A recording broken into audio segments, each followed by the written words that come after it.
2016 Audi R8 debuts with more power, lower weight. The second generation R8 looks to improve on the first. Official photos and info. The debut of the second generation Audi R8 was, as are most launches, carefully choreographed to lead up to a spectacular auto show reveal. We saw teasers.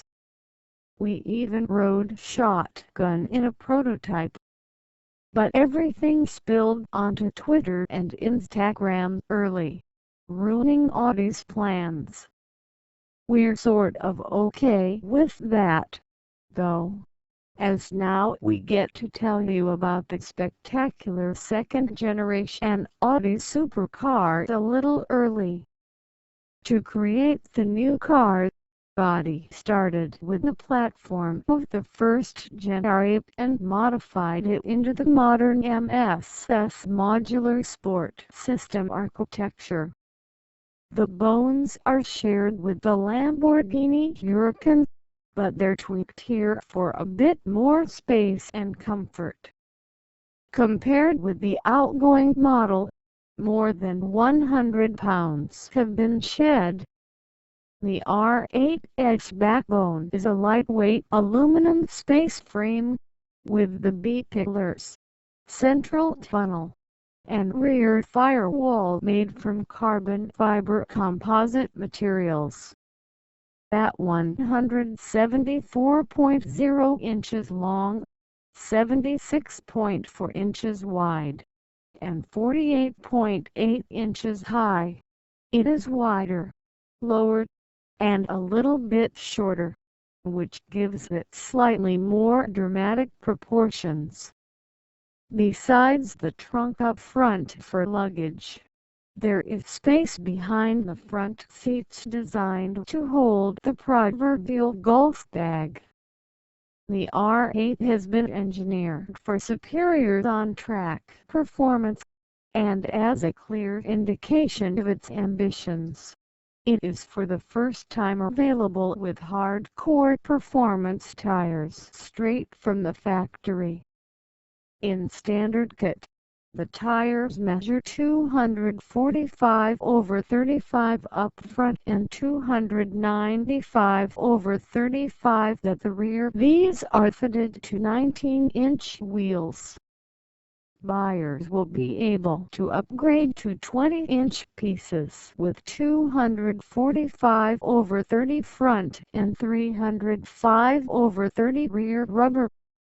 The water-cooled front differential is unique to the R8 and not fitted to the Lamborghini Huracán, while the electromechanical power steering can be ordered with variable ratio functionality. Another option is the magnetic ride suspension. Ensconced behind the passenger compartment is an evolution of the previous model 5.2-liter V10. The R8 comes to market as the V10 and the V10 Plus, lesser-engined models, as well as an all-electric e-tron, will be added at a later point. The standard V10 model gets 540 horsepower and 398 pounds-feet of torque. The mighty V10 Plus is rated at 610 horsepower and 413 pounds-feet of torque.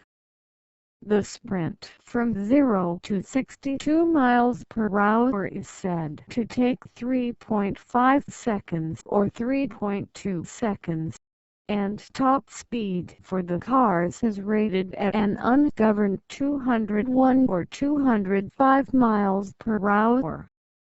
That's faster than ever.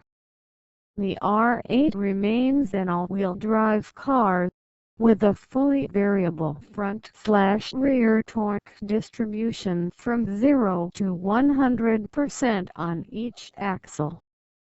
Sadly, the lovely gated manual transmission is dead. The new R8 comes exclusively with the L800 7-speed wet dual-clutch automatic. The driver can select different driving modes including dynamic and performance, the latter of which can be set for dry, wet, or snowy conditions to deliver optimal handling. If you want to take it easy and coast along, select Comfort and take advantage of the transmission's fuel-saving sailing function that decouples the driveline when the driver lifts off the accelerator at speeds above 34 miles per hour. Like the TT, the R8 comes with Audi's virtual cockpit, although this version is more sophisticated. There is a TFT monitor placed directly in front of the driver. The centrally mounted screen is gone. The flat-bottom steering wheel is fitted with 4 buttons to select the modes, open the exhaust flaps, and to start and stop the engine. Body offers different looks and trims for the interior that range from traditional to futuristic. Outside, the R8 is more angular than the predecessor, and the massive vertical side blade has been split into 2 elements.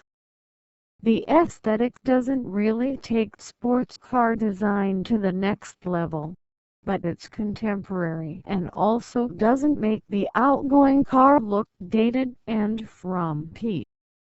LED headlights are standard, and they're optional laser lights. They might eventually be offered in the US if the federal government can figure out the regulations.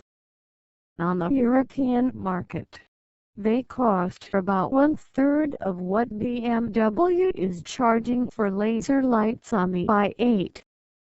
Down the road, we expect to see another convertible Spider, an entry-level version powered by a V6 or a V8, and 2 rear-wheel drive derivatives, the R8 LMS race car and the all-electric R8 e-tron, which will top out at 155 miles per hour and travel up to 280 miles on an electric charge. It should give the BMW i8 plug-in hybrid a run for its money. And perhaps there is even the diesel in the R8's future. To all of this we say, bring it on.